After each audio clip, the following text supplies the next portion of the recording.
when Natalie and Andrew came into Spacious Places, the programme that I was on, and did a talk about how they help people.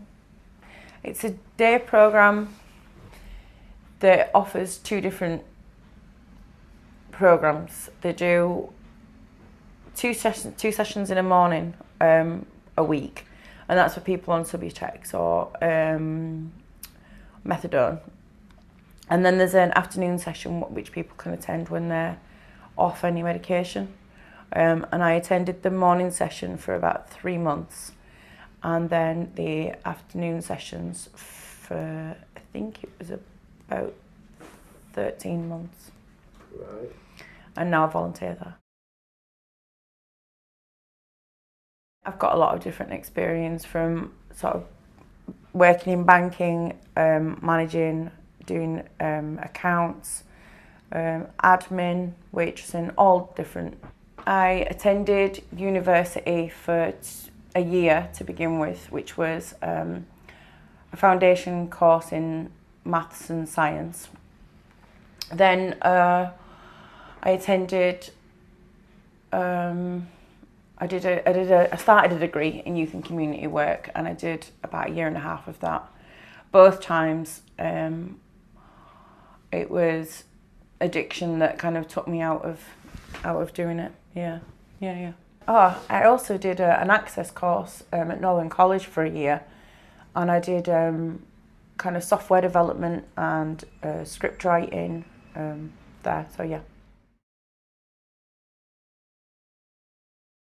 The skills I have, I think, have come from parenting and recovery, and I thought there was a lot of things that I had from previous jobs, but what I'm realising is that doing things clean is completely different. So although I have the experience and the skills of doing those things, you just learn something new every day in recovery. Yeah.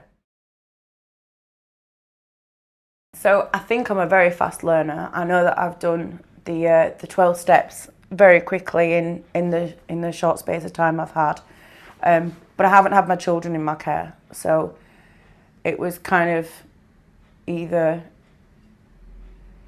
you know, suffer with that pain and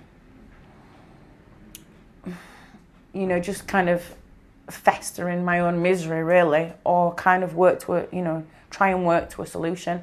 And so I really threw myself into recovery. You know, I was attending 2 meetings a day, as I say, doing the steps, kind of 1 a month, you know. I sponsor people. I think that's, you know, the growth that I've had in recovery is huge really, and I sometimes don't see it myself. I'm very good with other people. I'm very good at relating to people on all different levels of people. And I still am very good at maths. And all the basic skills, you know, I have that from having my children. I think what I found that I'm very good at is kind of leading and working with people. You know, I'm really good at, but because I'm very friendly with them, you know, like I'm a genuine person, do you know, and I like people. I like helping people. I'm good at communicating to them and with them, you know, listening as well, and you know, making them feel heard. You know, I know I've got a lot of determination, a lot of perseverance, a lot of strength, you know, because to go through recovery, even with your children, you know, or, you know, just because you've reached that point is tough. But it's been very painful to not have them with me, and to still have the kind of tenacity to push through all that and to carry on with it each day, and have the patience of waiting and, you know, just for the long goal rather than the short-term gratification, you know, that we were used to. I've thought a lot about this really. There's a few different ones that I think I'd really like. Working with people, you know, giving back to people that are in the same place that I came from. But I'm also really good at working with professionals. So I think kind of an intermediary role, you know, between the two. I've had experience of that before, and I was really good at it. I think like my two kind of dream things are to possibly go into like maths tutoring. I was really good at that when I was younger. I would always help my friends with maths and stuff, you know, and even when I was at university, I would help other people with their maths. And to go back to university as well, I think it's a shame that I did those 2 years in addiction, because I would really love to go back to university.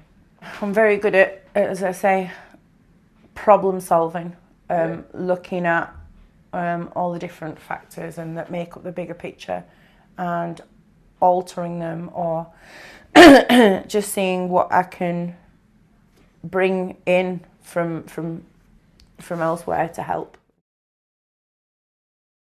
For me, I think it would be important that they could offer sort of not telling other people about it, you know, depending on the person, if they want them to be aware of other people in the workplace.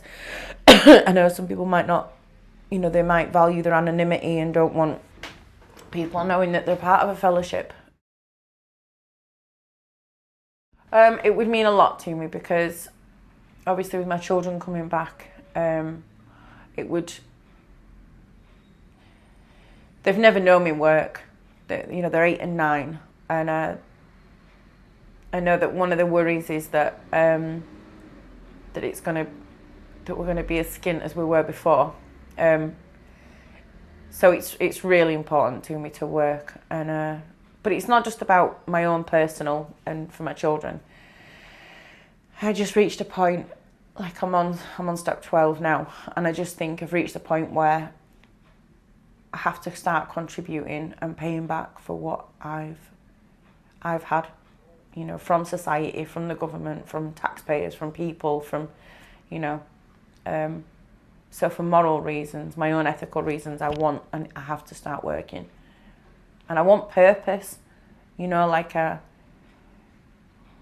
I've had depression in the past, so it's not that, but I can feel myself just kind of aimless, really, you know, like no reason to get up in the morning, because I haven't got anything, I haven't got any purpose, you know. My children are with me and I'm not working. I need those two things to happen. You create yourself as an outsider when you're using them from a young age, and that kind of gets reaffirmed to you by society's attitudes as you get further and further into addiction.